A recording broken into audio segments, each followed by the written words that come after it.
SG Consultancy Services. Study MBBS in Russia, Philippines, Uzbekistan.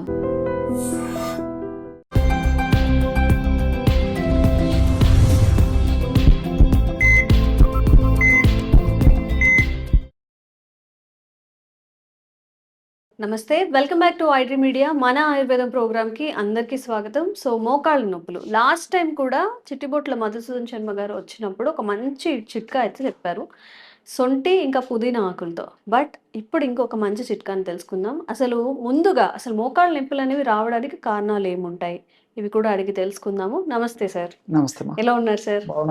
So last time చేసిన video అందరికీ connect అయింది. So అది కాకుండా అసలు ఎందుకు వస్తాయి, బేసిక్ థింగ్స్ ఏమైనా ఉంటాయా, మనం చేసే మిస్టేక్స్ అంటే వయసు రీత్యా వచ్చే మోకాళ్ళ నొప్పులు కానివ్వండి, చేతులు ఓపిక లేకపోవడం కానివ్వండి, నరాల బలహీనత, ఇవి చాలా ఉంటాయి. పర్టికులర్గా ఏం రీజన్స్ ఉండొచ్చు ఈ మోకాళ్ళ నొప్పులకు? చాలా మంచి ప్రశ్న అడిగారు. మన విధంగా కరెక్ట్ రీజన్స్. ఎందుకంటే వయస్సు వల్ల దేహధర్మాల్లో భాగంగా వయోజనితం వల్ల వచ్చేటువంటి నొప్పులు సర్వసాధారణంగా వస్తుంటాయి. కానీ మరి ఈ రోజుల్లో చిన్న వయస్సు నుంచి మోకాళ్ళ నొప్పులు సమస్యలు మొదలవుతున్నాయి. దీనికి ప్రధానమైనటువంటి కారణాలు మూడమ్మా. వ్యాయామ రహిత జీవితం, ఉప్పు అధికంగా సేవించడం, అసిడిక్ ఫుడ్ అధికంగా సేవించడం, ఈ మూడు అత్యంత ప్రధానమైన కారణాల వల్లనే చిన్న వయస్సులో కూడా మోకాళ్ళ నొప్పులు మొదలవుతున్నాయి. సో వ్యాయామ రహిత జీవితం అంటే అమ్మా, సో మనకేంటంటే శారీరక శ్రమ తక్కువైపోయింది, మానసిక శ్రమ ఎక్కువైపోయిందమ్మా. సో దీనివల్ల ఏమైతుంటే మరి మోకాళ్ళ భాగంలో కూడా మరి వ్యాయామం ఉండదు కాబట్టి దానివల్ల మోకాళ్ళ భాగంలో గుజ్జు కూడా ఫ్రీక్వెంట్గా ఉత్పత్తి కాదనమాట. ఉన్నది అలాగే ఉండిపోవడం చేత మరి కదలికలు కూడా క్రమక్రమంగా అవరోధం ఏర్పడి ఆ ఉన్నటువంటి గుజ్జు సక్రమంగా సద్వినియోగం కాకపోవడం చేత మరలా గుజ్జు ఉత్పత్తి కూడా కాదమ్మా. సో వ్యాయామం ఎప్పుడైతే చేస్తుంటామో, వ్యాయామం జరగడం వల్ల ఏం జరుగుతుందంటే మోకాళ్ళ భాగంలో హీట్ ప్రొడ్యూస్ అవుతుంది. ఎప్పుడైతే వేడి ప్రొడ్యూస్ అయిపోతుందో వేడిని అధిగమించేందుకు ఆ భాగంలో గుజ్జు ఉత్పత్తి కావాలన్నమాట. ఖచ్చితంగా గుజ్జు ఉత్పత్తి కావాలి. ఎప్పుడైతే గుజ్జు ఉత్పత్తి అవుతుందో అప్పుడు మోకాళ్ళ భాగంలో సేఫ్టీగా ఉంటుంది. కానీ మనం ఏం చేస్తున్నాము వ్యతిరేక్తంగా, సో మనకు మోకాళ్ళకు పని చెప్పకుండా అలాగే కూర్చుండేసరికి మరి గుజ్జు ఉత్పత్తి అయితే పరిస్థితి లేదు కాబట్టి క్రమక్రమంగా మరి మోకాళ్ళ నొప్పులకు దారితీసేటువంటి పరిస్థితి ఏర్పడుతుంది. ఉన్నటువంటి గుజ్జు కూడా సక్రమంగా మన మోకాళ్ళు సద్వినియోగం చేసుకోలేకపోవడం చేత. ఇది ఇన్ జనరల్గా. రెండవది ఉప్పు అధికంగా సేవించడం. ఉప్పు తెచ్చే ముప్పు అని చెప్పేసి పెద్దలు చెప్తుంటారమ్మా. సో ఉప్పు శత్రువుతో సమానమ్మా. సో ఒక మోకాళ్ళ నొప్పులకే కాకుండా ఉప్పు వివిధ రకాల జబ్బులకు అత్యంత కారణభూతమైనటువంటి ప్రధానమైనటువంటి ద్రవ్యం ఏదంటే ఉప్పు. సో తల నుంచి కాళ్ళ వరకు వచ్చేటువంటి వివిధ రకాలైనటువంటి వ్యాధుల్లో ఉప్పు యొక్క పాత్ర ప్రత్యక్షంగా పరోక్షంగా ఖచ్చితంగా ఉంటుందని చెప్పేసి కూడా చాలా రకాల పరిశోధనలు కూడా నిరూపణ అవుతా ఉందమ్మా. మరి మోకాళ్ళ నొప్పులకు సంబంధించి కూడా ఉప్పు ఎలా హాని చేస్తుందంటమ్మా, మొట్టమొదటిగా కార్టిలేజ్ని డ్యామేజ్ చేసేస్తుంది. రెండవది సైనోవేల్ మెంబ్రేన్ అని చెప్పేసి మోకాళ్ళ చుట్టూ జాయింట్ చుట్టూ ఒక పొర లాంటిది ఉంటుందమ్మా, దాన్ని డ్యామేజ్ చేస్తుంది. దీనివల్ల మోకాళ్ళ నొప్పులు వస్తాయి. మూడవది ఏమంటే అసిడిక్ ఫుడ్, అంటే ఆమ్ల ప్రధానమైన ద్రవ్యాలు, యాసిడ్ నేచర్ ఉన్నటువంటి పదార్థాలు ఎక్కువ తీసుకోవడం వల్ల ఈ యొక్క మోకాళ్ళ నొప్పులు వస్తాయమ్మా. దానికి ఎలా కూడా నేను చెప్తాను చూడమ్మా. సో ఇప్పుడు ఉప్పు ఎక్కువగా తీసుకోవడం వల్ల మోకాళ్ళ నొప్పులు వస్తున్నాయని చెప్పేసి చెప్పుకున్నాం కదమ్మా. సో ఈ ఉప్పు మన దేహానికి ఎంత అవసరమో అంతవరకు మన బాడీకి ఉపయోగించుకొని తర్వాత ఏదో ఒక రూపంలో అది విసర్జించేటువంటి మార్గం లేకపోవడం చేత కానీ ఇతర కారణాల చేత కానీ ఎక్కడ సందు దొరికితే అక్కడ డిపాజిట్ అయిపోతుందమ్మా. సో సోడియం బైకార్బోనేట్ క్రిస్టల్స్ అని చెప్పేసి ఆ మోకాళ్ళ భాగంలో కూడా ఉప్పు డిపాజిట్ అయిపోతుంది, కార్టిలేజ్ భాగంలో. సో ఈ విధంగా డిపాజిట్ కావడం వల్ల ఉప్పు కొరికేటువంటి స్వభావం ఉంటుంది.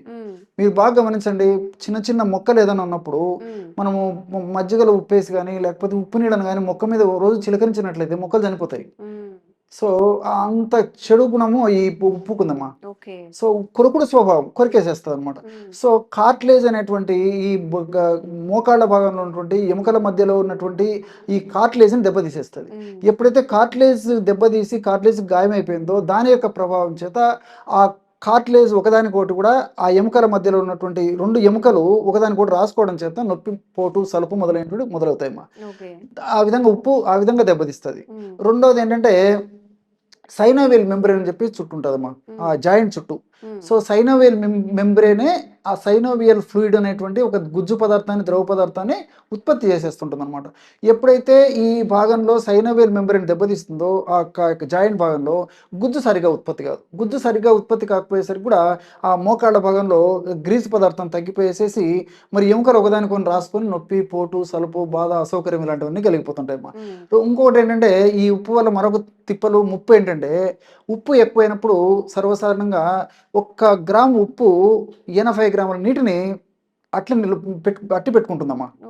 సో మన దేహంలో ఎక్కువైనంత ఉప్పు అంతా కూడా నీటి రూపంలో మోకాళ్ళ భాగంలో కూడా స్టాక్ రూపంలో పెట్టేస్తుంది. అప్పుడు మోకాళ్ళు భాగంలో కదలిక లేకపోవడము, అదేవిధంగా వాపు రావడము, అసౌకర్యం ఉండడము, పోటు ఇవన్నీ కూడా కలుగుతుంటాయమ్మా. సో ఉప్పు వల్ల ఇలాంటి అనేక రకాలైన ఇబ్బందులు ఉన్నాయి. అదేవిధంగా యాసిడ్ ఫుడ్. సో మనం తీసుకునే పదార్థాలన్నీ కూడా ఇప్పుడు బేకరీ ఫుడ్స్, అదేవిధంగా ఐస్ క్రీమ్స్, జంక్ ఫుడ్స్, అట్లే తర్వాత ఈ కూల్ డ్రింక్స్, ఇప్పుడు మనం తీసుకునేటువంటి స్పైసీ ఫుడ్, బిర్యానీలు ఇవన్నీ కూడా మరి ఈ యొక్క యాసిడ్ నేచర్ని పెంచుతాయమ్మా. బాడీలో ఎప్పుడైతే యాసిడిక్ నేచర్ పెరిగిపోతుందో అప్పుడు ఆ యాసిడిక్ నేచర్ని న్యూట్రలైజ్ చేయాలంటే దానికి కాల్షియం అవసరం అవుతుంది. సో క్షార స్వభావం ఉన్నటువంటి కాల్షియం అవసరం అవుతుంది. సో యాసిడ్ నేచర్ ఉన్నటువంటి ఈ బాడీని క్షారత్వం చేయాలంటే ఎముకల్లో ఉన్నటువంటి కాల్షియం బయటికి రాగలమ్మా. ఎందుకంటే కాల్షియం ఉంటే కానీ బ్లడ్లో ఈ యొక్క ఓవర్కమ్ చేయడం జరగదు ఏంటి అసిడిక్ నేచర్ని. సో అసిడిక్ నేచర్ను తగ్గించాలంటే కాల్షియం అవసరం. కాల్షియం ఎక్కడుందమ్మా? రక్తంలో ఉన్నది వాడుకుంటుంది. సో బోన్స్ నుంచి లాక్కుంటుంది. సో బోన్స్ నుంచి ఎప్పుడైతే కాల్షియం లాక్కుంటుందో రక్తంలో బోన్స్లో కాల్షియం శాతం తగ్గిపోతుంది. ఆ యొక్క ప్రభావం చేత మోకాళ్ళ నొప్పులు వస్తాయి.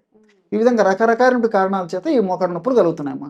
సరే, జనాలకి ఇవన్నీ అవసరం లేదు, ట్రీట్మెంట్ అవసరం కావాలి. ఇవన్నీ మాకెందుకు సార్, మాకు సమస్య వచ్చింది, వైద్యం చెప్పండి.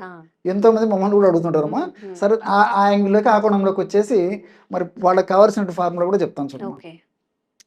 ఓమమ్మా, వామ్ అంటారు, అజవాయిన్ అంటారు, ఇది ఒక 50 గ్రాములు. అదేవిధంగా శొంఠి, శోధించేటువంటి శొంఠి అమ్మా, శొంఠి వచ్చేసి ఒక 50 గ్రాములు. మెంతులను వేయించి చేసి ఒక చూర్ణం చేసుకొని ఒక 50 గ్రాములు. పసుపు చూర్ణం ఒక 50 గ్రాములు. వాము, శొంఠి, మెంతులు, పసుపు ఒక్కొక్కటి 50 గ్రాములు చూసుకోవాలమ్మా. సో టోటల్గా చూర్ణాలన్నీ కలపడం వల్ల 200 గ్రామ్స్ మెడిసిన్ రెడీ అయిపోతుంది. ఆ 200 గ్రామ్స్ మెడిసిన్ బాగా కలిపేసి ఒక గాజు సీసాలో నిల్వ ఉంచుకొని రోజు ఉదయం ఆహారానికి ఒక 10 నిమిషాల ముందు, రాత్రి ఆహారానికి ఒక 10 నిమిషాల ముందు ఒక 50 ml గోరువెచ్చని నీళ్ళలో ఒక 1/2 టీ స్పూన్ ఈ యొక్క పౌడర్ కలిపి తీసుకోవాలమ్మా. దీన్నే తేనెతో కలిపి కూడా తీసుకోవచ్చు, లేకపోతే కాస్త పొడి నోట్లో వేసుకొని నీళ్ళు తాగొచ్చు. ఎలాగైనా పర్లేదమ్మా. ఈ పద్ధతిలో ఈ యొక్క ఔషధాన్ని వాడుకోవడం వల్ల మోకాళ్ళ భాగంలో కలిగేటువంటి నొప్పి తగ్గిపోతుంది. సలుపు, పోటు, మంట, బాధ, అసౌకర్యము తగ్గిపోతాయి. గుజ్జు త్వరగా తగ్గకుండా ఉండేందుకు ఉపయోగపడుతుంది. అదేవిధంగా మోకాళ్ళలో ఉన్నటువంటి ఆ యొక్క సమస్య ఏదైతే ఉందో త్వరగా పెరిగిపోయేసి పూర్తి నడవలేని పరిస్థితి లేకుండా ఉండేందుకు ఈ యొక్క ఔషధాలు కాపాడుతాయి. సో ఈ యొక్క 4 పదార్థాలు, నేను చెప్పినటువంటి ఈ 4 పదార్థాల్లో కూడా ఈ యొక్క ఔషధాలు ఉన్నాయమ్మా. ఔషధ గుణాలు ఉన్నాయి. శొంఠిలో అలాంటి ఔషధ గుణాలు ఉన్నాయి, మెంతుల్లో అలాంటి ఔషధ గుణాలు ఉన్నాయి, అదేవిధంగా పసుపులో అలాంటి ఔషధ గుణాలు ఉన్నాయి. సో ఈ 4 పదార్థాల్లో కూడా మోకాళ్ళ నొప్పులు తగ్గించేటువంటి వివిధ రకాల ఔషధ గుణాలు ఉన్నాయి. అదేవిధంగా ఎక్కువ రోజులు వాడినప్పటికీ అన్ని సైడ్ బెనిఫిట్స్ ఉంటాయి, ఎలాంటి సైడ్ ఎఫెక్ట్స్ ఉండవు. కాబట్టి దీర్ఘకాలం పాటు వాడినప్పటికీ అన్ని రకాలుగా మేలు చేస్తాయి. షుగర్ వ్యాధిగ్రస్తులు వాడుకోవచ్చు, బీపీ వ్యాధిగ్రస్తులు వాడుకోవచ్చు, వెయిట్ ఉన్నటువంటి వాళ్ళు వాడుకోవచ్చు, హార్మోన్ల అస్తవ్యస్తత ఉన్నటువంటి వాళ్ళు వాడుకోవచ్చు, మరి యువకులు వాడుకోవచ్చు, పెద్దవాళ్ళు వాడుకోవచ్చు. అందరూ వాడుకోదగ్గ దివ్యమైనటువంటి ఔషధాల్లో అగ్రస్థానాన్ని ఇవ్వదైనటువంటి ఔషధాల్లో దీన్ని కూడా ఇవ్వచ్చమ్మా మనం. ఓకే, నిజంగా చాలా అద్భుతమైన చిట్కాలని, అంటే ఒక మంచి మెడిసిన్ ని సజెస్ట్ చేశారు. సో ఎవరికైనా సరే మోకాళ్ళ నొప్పులు ఉన్నా కానీ ఈ వీడియోని వాళ్ళకి ఫార్వర్డ్ చేయండి. మీరు కూడా ఇలాంటి మోకాళ్ళ నొప్పి సమస్యతో బాధపడుతున్నట్లయితే ఇవన్నీ కూడా న్యాచురల్ గా మనకి ఇంట్లో అన్ని దొరికేవే కదా, ఒకసారి ట్రై చేయండి. మీకు ఎలా అనిపించిందో, రిజల్ట్ ఎలా ఉందో కామెంట్స్ రూపంలో తెలియజేయండి. ఇంకెలాంటి ఆరోగ్య సమస్యలు ఉన్నా కామెంట్ చేయండి, తప్పకుండా వీడియో చేసే ప్రయత్నం చేస్తాం. Thank you sir. నమస్తే. Sir, one life lesson what medicine has taught you. Whatever you can do without expecting.